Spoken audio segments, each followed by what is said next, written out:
والے اخراجات۔ گندم پاکستان کی وہ فصل ہے جس کو ہر کسان کم یا زیادہ لازمی کاشت کرتا ہے۔ پاکستان میں گندم کی کاشت صوبہ پنجاب اور صوبہ سندھ اور بلوچستان کے کچھ حصوں میں کاشت ہوتی ہے، مگر پاکستان کی ضروریات کا 70% حصہ صوبہ پنجاب میں کاشت کیا جاتا ہے۔ ایک خاص اہمیت حاصل ہے کیونکہ اگر کسی وجہ سے بارانی علاقے میں فی ایکڑ پیداوار میں کمی واقع ہو جائے تو لامحالہ صوبے کی مجموعی اوسط پیداوار میں کمی واقع ہو جاتی ہے۔ عوامل کی درجہ بندی میں منظور شدہ قسم کے خالص، صاف، صحت مند اور بیماریوں سے پاک بیج کا درجہ پہلے نمبر پر ہے۔ گندم کی مختلف بیماریوں میں کنگھی، کانگیاری، کرنال، بنٹ اور اکھیڑا وغیرہ زیادہ نقصان دہ ہیں اور پیداوار میں نقصان کا باعث بنتی ہیں۔ ڈی اے پی، 1 بوری یوریا اور آدھی بوری پوٹاشیم سلفیٹ کا استعمال ضروری ہوتا ہے۔ یہ کھاد گندم کی بوائی سے پہلے زمین میں مکس کر دی جاتی ہے۔ فاسفورس گندم کے لیے ایک اہم غذائی عنصر کا باعث ہے۔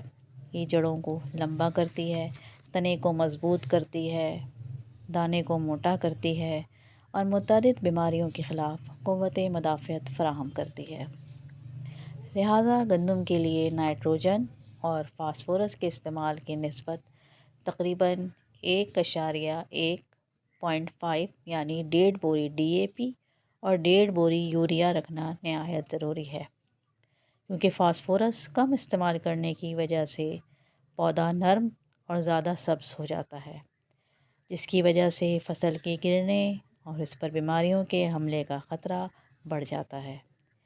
نیز فصل کے پکنے میں تاخیر ہو جاتی ہے۔ اگر نائٹروجن اور فاسفورس کا تناسب صحیح رکھا جائے تو پیداوار میں 5 تا 10 من فی ایکڑ اضافہ ممکن ہے۔ اور طبعی حالت کو درست رکھنے کے لیے دیسی اور سبز کھاد کا استعمال بہت ضروری ہے۔ گوبر کی گلی سڑی کھاد اگر زمین کی تیاری سے پہلے ہی دستیاب ہو تو باحساب 8 تا 10 ٹن 3 سے 4 ٹرالی فی ایکڑ ضروری استعمال کریں۔ اس سے زمین کی زرخیزی اور نامیاتی مادے میں اضافہ ہوگا اور زمین کی طبعی حالت بھی بہتر ہوگی۔ گوبر کی کھاد دستیاب نہ ہونے کی صورت میں اگر وقت ہو تو گندم کی کاشت سے قبل گوارا، جنتر یا دیگر پھلیدار اجناس اگائیں اور پھول آنے کے وقت بطور سبز کھاد زمین میں دبا دیں۔ اس سے زمین کی زرخیزی اور طبعی حالت بہتر ہو جائے گی اور گندم کی پیداوار میں خاطر خواہ اضافہ ہوگا۔ نیز 3 سال بعد تک سبز کھاد کے استعمال کی ضرورت بھی نہیں رہے گی۔ کے لیے جڑی بوٹیوں کی تلفی انتہائی ضروری ہے۔ ایک اندازے کے مطابق جڑی بوٹیوں کی وجہ سے 14 تا 42% تک گندم کی پیداوار کم ہو جاتی ہے۔ جڑی بوٹیوں کی تلفی 3 طریقوں سے کی جاتی ہے۔ سب سے پہلے اگر بیج کی فی ایکڑ مقدار میں اضافہ کر لیا جائے تو گندم کے پودوں کی فی ایکڑ تعداد بڑھ جائے گی۔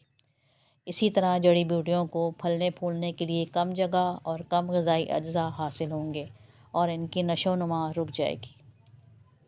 دوسرا طریقہ بوائی کے بعد اگر 18 تا 20 دن کے اندر اندر بارش ہو جائے تو کھیت وتر آنے پر دوسری بار ہیرو چلائی جائے۔ اس سے جڑی بوٹیاں بہت حد تک تلف ہو جاتی ہیں۔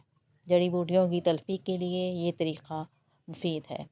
اس کا مزید فائدہ یہ ہے کہ زمین وتر دیر تک قائم رہتا ہے۔ تیسرا طریقہ فصل کے اگاؤ کے بعد کھرپے یا کسولے سے خشک گوڈی کر کے فصل کو جڑی بوٹیوں سے پاک کیا جا سکتا ہے۔ یہ عمل بہت مؤثر ہے بشرطیکہ کاشتکار کے پاس کھیتوں میں کام کرنے والے افراد کافی ہوں۔ سست تیلے کو کنٹرول کرنے کی بہت ہی سادہ اور قابل عمل حکمت عملی تیار کی جاتی ہے جس پر کوئی خرچ نہیں آتا۔ اس طریقے میں گندم میں 100 فٹ کے فاصلے پر سرسوں کنولا کی 2 لائنیں کاشت کر کے ایفٹ سست تیلا کو کنٹرول کیا جاتا ہے۔ یہ پہلا پانی گندم کی بوائی کے 21 دن بعد لگایا جاتا ہے۔ اس کے بعد ہر 15 دن بعد پانی لگایا جاتا ہے۔ اس کھیت کی کاشت اگیتی کاشت ہے جو کہ 1 نومبر کو کاشت کی گئی ہے، مگر گندم کی کاشت دسمبر کے آخر تک کی جا سکتی ہے، مگر پچیتی کاشت کی پیداوار فی ایکڑ کم ہوتی ہے۔ گندم سمیت ہر فصل ایک بہترین نقد آور فصل بن جائے تاکہ ہمارا پاکستان ایک ترقی یا پذیر ملک سے ترقی یافتہ ملک بن جائے۔ آمین ثم آمین یا رب العالمین ثم آمین۔